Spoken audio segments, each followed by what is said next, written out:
Assalamualaikum warahmatullahi wabarakatuh. Alhamdulillah, salatu wassalamu ala Rasulillah. Para pemirsa yang dirahmati oleh Allah Subhanahu wa taala, kita sama-sama tahu bahwasanya meraih keikhlasan bukanlah perkara yang mudah. Namun tentunya dimudahkan bagi orang yang dimudahkan oleh Allah Subhanahu wa taala. Namun ada yang lebih sulit daripada meraih keikhlasan, yaitu menjaga keikhlasan tersebut. Ini juga merupakan membutuhkan perjuangan tersendiri. Kenapa? Karena ada penyakit yang selalu dihembuskan oleh syaitan untuk merusak keikhlasan yang telah kita raih. Sehingga keikhlasan yang berusaha kita jaga akan menjadi rusak. Dialah penyakit riya. Ingin dipuji, ya, beribadah agar dilihat, agar diakui, agar dihormati. Ya. Riya dan teman-temannya. Ya, penyakit ini sering dihembuskan oleh syaitan, baik secara terang-terangan, seperti seorang kemudian memuji dirinya, ya, menyatakan saya atau memamerkan ibadahnya secara terang-terangan, dan terkadang penyakit ini dihembuskan oleh syaitan dengan secara terselubung. Yang ini kita sampaikan pada kesempatan kali ini adalah bentuk-bentuk riya secara terselubung. Dan ini sudah disyaratkan oleh sebagian ulama seperti Syekhul Islam Ibnu Taimiyah rahimahullahu taala.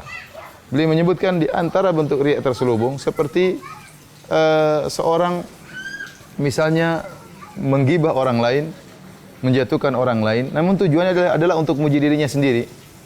Contohnya, seperti dia mengatakan, saya sudah sering bersafar dengan si fulan. Si fulan itu, kalau saya safar sama dia, saya tidak pernah mendapati dia sholat malam. Terus kalau ada orang membutuhkan sesuatu, dia sangat pelit, tidak mudah untuk bersedekah. Ya, berat hati dia untuk memberikan sumbangan. Maksud dia tatkala menceritakan kejelekan saudaranya ini adalah untuk memuji dirinya. Namun dia bawakan dalam bentuk menceritakan kejelekan saudaranya. Seakan-akan dia berkata, tatkala saya bersafar dengan si fulan dan si fulan tidak pernah sholat malam, saya ini sholat malam. Makanya saya tahu dia tidak sholat malam. Tatkala dia mengatakan saudaranya pelit, saya ini tidak pelit. Ini terkumpul pada orang seperti ini dua dosa besar. Pertama dosa ghibah, tatkala dia menjatuhkan saudaranya. Dan yang kedua dosa riya dengan secara terselubung. Dan ini sangat parah, menjatuhkan saudaranya demi untuk mengangkat dirinya. Untuk mengucapkan saya ini rajin sholat malam, untuk mengucapkan saya ini seorang yang tidak pelit, akan ketahuan riyanya. Maka dia mengemasnya dengan bentuk yang lain. Dia mengatakan saudara saya itu jarang sholat malam. Kalau saya bersafar sama dia tidak pernah sholat malam. Ya. Jadi orang yang mendengar perkataan dia paham bahwasanya dia ini sholat malam, makanya dia tahu saudaranya tidak sholat malam. Atau dia mengatakan, si fulan itu setiap subuh saya nggak pernah lihat di masjid. Apa yang dipahami oleh orang bahwasanya dia selalu sholat subuh berjamaah di masjid. Ya, ini riya terselubung, namun dengan menjatuhkan saudaranya. Maka dia terjerumus dalam ghibah, dan dia juga terjerumus dalam dosa riya. Ini salah satu bentuk riya terselubung yang pernah diisyaratkan oleh Syekhul Islam Ibnu Taimiyah rahimahullah. Apa yang diisyaratkan oleh Syekhul Islam Ibnu Taimiyah ini juga ada beberapa hal-hal yang mirip seperti ini. Contohnya, seperti seorang ingin memuji dirinya. Allah berfirman dalam Al-Quran, "Fala tuzakku anfusakum, huwa a'lamu biman ittaqa." Janganlah kalian mensucikan diri kalian, memuji diri kalian. Ya, Allah lebih tahu mana yang lebih bertakwa di antara kalian. Sebagian orang tatkala ingin mengangkat dirinya, contohnya dia memuji-muji gurunya. Dia mengatakan, "Guru saya adalah seorang yang alim, seorang yang bertakwa, seorang yang soleh, seorang yang hebat." Ya. Ya, dan orang-orang tahu dia adalah murid gurunya tersebut. Ya. Dia ingin mengangkat dirinya namun dengan cara mengangkat gurunya. Atau dia mengatakan guru saya, syekh saya misalnya sangat hebat, lebih hebat daripada syekh-syekh yang lain, lebih bertakwa daripada syekh-syekh yang lain, lebih tawadhu daripada syekh-syekh yang lain. Alhamdulillah saya murid dia. Ini kadang-kadang bentuk riya, ya. Dia mengatakan saya adalah murid guru tersebut. Jadi istilahnya mengangkat derajat guru dalam rangka untuk mengangkat dirinya. Oleh karena kita dapat terkadang seorang kemudian menulis biografinya, kemudian mencantumkan nama-nama sederetan nama-nama gurunya, ya, nama-nama gurunya yang begitu banyak, ya, untuk mengesankan bahwasanya dia adalah orang yang hebat, telah berguru dengan puluhan guru atau mungkin 100 guru, ya. Sebenarnya ini bukanlah perkara yang riya, ini perkara ilmiah. Seorang tatkala diminta tentang biografi, ya dia boleh-boleh saja menyampaikan saya pernah belajar sama si fulan, sama si fulan, sama si fulan, boleh-boleh saja.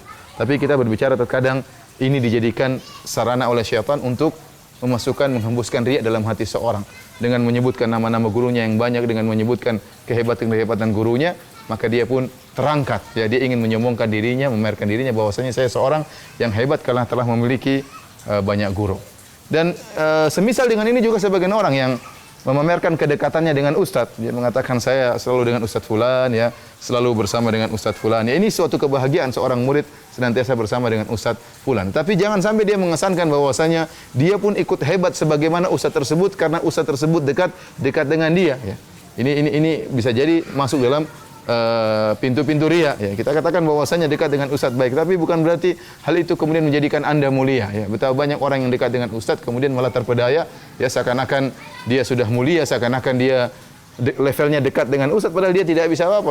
Mengaji pun tidak benar, kemudian ilmu pun tidak beres, beramal soleh pun tidak beres. Oleh karenanya terkadang setan memasukkan pintu riya dari pintu ini.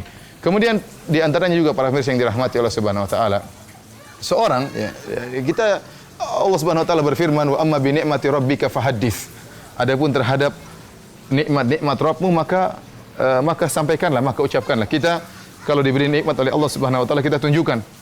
Kita tunjukkan, ya, bahwasanya Allah memberikan nikmat kepada kita. Kita enggak boleh kufur terhadap nikmat. Ya, tidak boleh kita mengatakan, oh, hidup saya sulit, saya ini banyak kesulitan, saya banyak tanggungan, padahal Allah berikan nikmat kepada kita. Ini salah satu bentuk dari kufur nikmat. Akan tapi pintu ini pun terkadang dijadikan pintu oleh syaitan untuk riya. Contohnya seorang mengatakan, saya alhamdulillah saya selalu dikabulkan doa saya oleh Allah, saya selalu diberi kenikmatan, tidak ada kesulitan, ya. Ini perkataan yang bagus, menunjukkan syukur kepada Allah. Akan tapi terkadang orang yang mengucapkan kalimat seperti ini dalam rangka untuk memuji dirinya, seakan-akan dia mengatakan saya ini seperti wali, artinya saya ini orang yang mulia, maka Allah selalu memenuhi kebutuhan saya, Allah selalu mengabulkan doa saya. Ini terkadang ada pintu riya di sini, hati-hati. Ada pintu riya di sini. Atau sebaliknya, seperti ada juga yang mengatakan, lihat si fulan setelah dia bermusuhan dengan saya, dia pun celaka, bisnisnya jatuh, kemudian dia dihinakan orang lain. Itu gara-gara dia kualat sama saya. Kadang-kadang orang terucap kalimat-kalimat seperti itu, ya, padahal bisa jadi orang tersebut terkena musibah karena perkara-perkara yang lain, bukan karena dirinya. Karena seorang jangan kemudian memuji dirinya, ya, memuji dirinya dari sisi lihat orang-orang menyelisih saya, akhirnya dia celaka, akhirnya dia meninggal dunia, akhirnya bisnisnya jatuh. Ya akhi, betapa banyak orang-orang yang mencaci Nabi sallallahu alaihi wasallam, bahkan ingin membunuh Nabi sallallahu alaihi wasallam, kemudian masuk Islam, kemudian menjadi sahabat yang mulia. Karenanya kita berusaha untuk menutup segala pintu-pintu riya. Hati-hati dengan lisan kita, hati-hati dengan hati kita. Apa yang saya sampaikan ini bukan dalam rangka untuk bersuudzon kepada orang. Bukan berarti tatkala orang mengatakan, oh saya telah belajar dengan 10 guru misalnya, kita kemudian menuduh kamu riya. Enggak. Ini urusan dia dengan Allah Subhanahu wa taala. Sekali lagi nasihat saya antara kita dengan Allah Subhanahu wa taala. Tatkala kita menceritakan guru kita banyak, tatkala kita menceritakan nikmat Allah kepada kita banyak, tatkala kita menyebutkan nikmat-nikmat, maka hati-hati jangan sampai syaitan menjerumuskan kita dalam riya. Dan di akhir kajian kita kali ini saya ingin menyampaikan perkataan seorang salaf yang berusaha menutup segala pintu-pintu riya. Ya, seperti dalam hadis yang sahih, Husain bin Abdurrahman pernah berkata, kuntu inda Sa'id ibn Jubair. Husain bin Abdurrahman mengatakan, saya suatu hari di sisi Sa'id bin Jubair. Kemudian faqala, Sa'id bin Jubair berkata, ayyukum ra'al kawkab alladhi qadda al-barihah. Siapa di antara kalian yang tadi malam melihat bintang jatuh?